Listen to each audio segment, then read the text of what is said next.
Welcome to Crux Investor. We caught up earlier today with Mark Selby of Canada Nickel Corporation. Some news hot off the press. They've signed an MOU with Glencore about their Kidd concentrator and metallurgical site. Implications are significant for both Glencore and for Canada Nickel. If you want our thoughts and opinions on that conversation, the news and the impact for next year, you can find that at cruxinvestor.com/club. We can also find detailed company reports. There's commentary from experts from around the world on a variety of companies and commodities. There are summaries of other interviews that we've done. There are training videos on there to help you with your diligence. And of course, there's a thriving community of investors sharing their thoughts and ideas with each other. So do go and join them at cruxinvestor.com/club. And of course, we love your feedback too. So do give us a like, leave your comments below. And if you want to see what we talked about today, take a look in the description.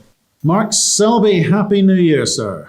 Happy New Year, and very glad to say that we've started the year off with a very big bang. Oh, you have. So we were just talking on our private investment platform, the Crux Investor Club, on our weekly nickel show. I think people do watch that if you can. And you let me know about conversations that you're having with Glencore at the moment. There's an MOU that's just come out. Tell us all about it. Yeah. So what we've signed is a MOU to work together to look at using their Kidd Creek concentrator and their entire met site and tailings facility that are there. It's just 40 kilometers to the south of the mine. The key thing here is that this gives us the potential to develop the mine more quickly and most importantly to get started at a much lower capital cost number. The issue a lot of investors have with this group, this sort of class of nickel projects is I understand the economics, I like it, but I don't necessarily need, in the case of the BC projects, you're looking at spending $1.5 billion to build the project. In case of Dumont, you're looking at $1 billion. Our view coming in was we could do better than Dumont CapEx wise because we have this higher grade core. But the fact that we can take advantage of a mill facility, which is only half utilized right now, and we're working with Ausenco, our engineering firm, to look at how we could retrofit it, for something in the range of maybe 4,000 to 10,000 tons a day as a starter operation, which would dramatically reduce, our initial capital cost. From the Glencore side, after 50 years of mining at Kidd Creek, they have a large tailings facility, and like any sulfide mining operation, those sulfide tails, contain acid or generate acid that needs to be managed, on a long-term basis. But, again, in one of these few places in the mining industry where you can have some really true synergy is our tailings are slightly basic. And so when you put our slightly basic tailings on top of their, acid generating tailings, the hope is, and we'll do this work over the next couple months here, that would be able to help mitigate and remediate their tailings liability that they have there. So, the fact there's just such a large industrial footprint, because there used to be a copper smelter, a copper refinery, and a zinc refinery.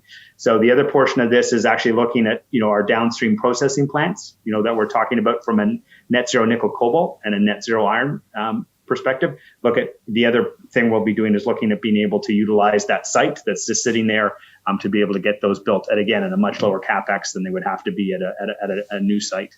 Okay, I got excited when I heard the word Glencore because they signify usually scale. Okay, so they must be, and you've answered a couple of questions there for me, because they're either looking at you as something they can take advantage of, because that's the way they do business typically around the world, or they see some bigger opportunity. So you've answered one of the questions, which is what's in it for them. Okay, you are going to blend their tailings with yours, and that's going to help them. That does them a favor straight out of the gate. So that's part of the negotiation that you've had. What are the other points of negotiation for you? Because you don't want to be beholden to them. So what do they see in you? No, again, they're a very busy company. I think that they wouldn't spend time on this if they didn't think there was the potential, for, a viable project on our side to come out of this.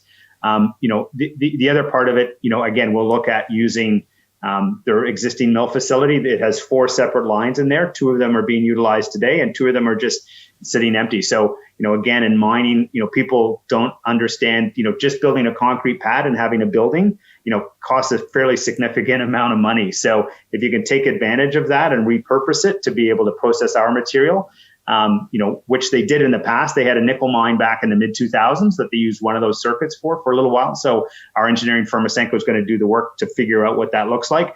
And then we'll figure out what a business transaction looks like. Is it, strictly a tolling agreement? Do we, buy the mill? The Kidd Creek mine is currently scheduled to shut down sometime in the next few years here. So, again, the great thing is, Glencore is always tough negotiators. But, I think there is a real quid pro quo, in this type of environment, and they're commercial. And at the end of the day, I think, we'll come to terms that make sense. For both of us, by the end of the first quarter.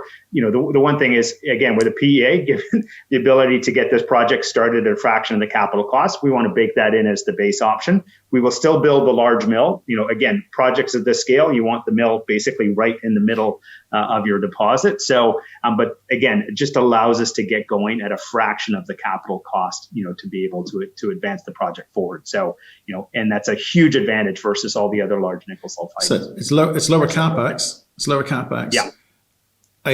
Does it still have all the permits and permissions in place? Is that also going to save you time? Oh, yeah, big time. I mean, having the existing mill and tailings facility, there's different, we will still have to permit the mine. We're going to dig a hole in the ground. But, given for that first phase that we'll be able to utilize the existing tailings facility, utilize an existing mill footprint, our hope is that should allow us, to take maybe a year out of the schedule. We'll have to see as we go forward, and then that's one of the reasons we need to announce it now is to be able to have some open discussions with various stakeholders, governments at certain levels in terms of, how they're going to view this project going forward. Okay, so it certainly gives you certainty over the timing of a base case processing solution for the mine. Okay. Yeah. When will you work out what the cost saving is? So when can investors go, do you know what? They have not only advanced potential revenue stream here, but they've done it in a way which is going to save X dollars. And when do we get a sense of the economics? Yeah, that'll be by the end of the first quarter. So we'll have, we've done a pile of work already on the PEA. So it's just a matter of sort of bolting on this much lower cost starting project onto the overall larger project. And so sometime during March, we'll by the end of March, we'll have the answer. Fantastic.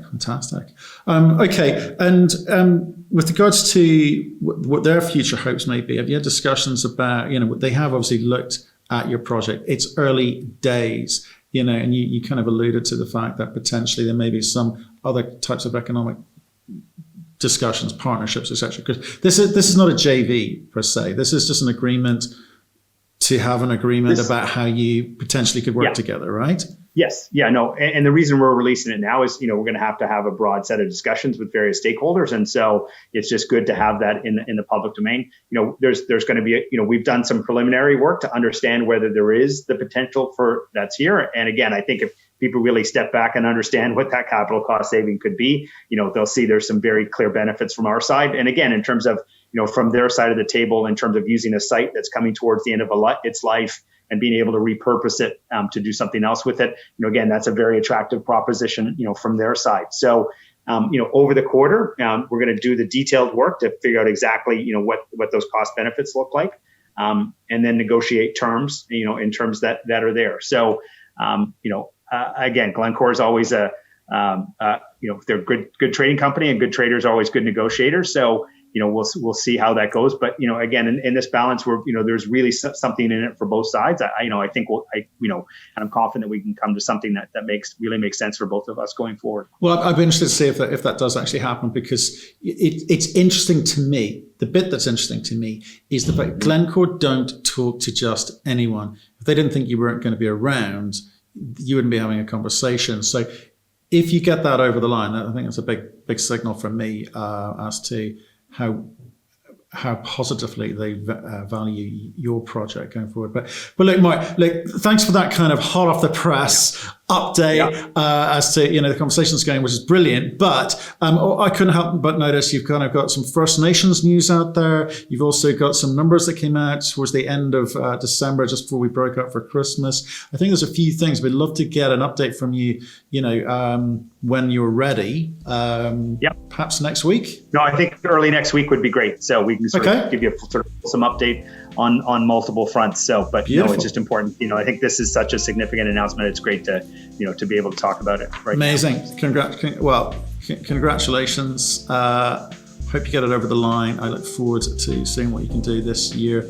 And we do appreciate all of your weekly nickel updates on the Crux Investor Club as well. So thank you for that. Mark, I better let you go. Have a good one. Speak to you next week. Right. Yeah. Take care, sir. Bye-bye.